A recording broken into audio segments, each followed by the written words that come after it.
So last month, my dad told me he was finally taking up a new hobby for self-improvement, which, coming from a man whose last hobby was collecting novelty bottle openers, sounded promising. He announced he was joining the local book club. I was impressed, and honestly a little worried he'd start quoting Tolstoy at Thanksgiving. But after the first meeting, he came home raving about the most amazing mini quiches and a brie so creamy it could solve world peace, and not a word about any book.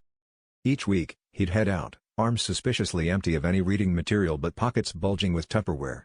He claimed he was networking with the literary elite, but the only thing I ever saw him bring back was a recipe for 7-layer dip and a mysterious stain on his shirt.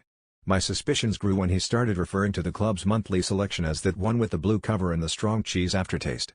When I pressed him for details about the plot, he muttered something about the protagonist's emotional journey from mild cheddar to sharp provolone.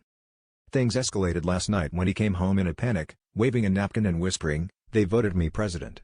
Apparently, the previous leader stepped down after a heated debate over whether Proust pairs better with Pinot or Merlot, and my dad, mouth full of spinach puffs, was the only one brave enough to volunteer.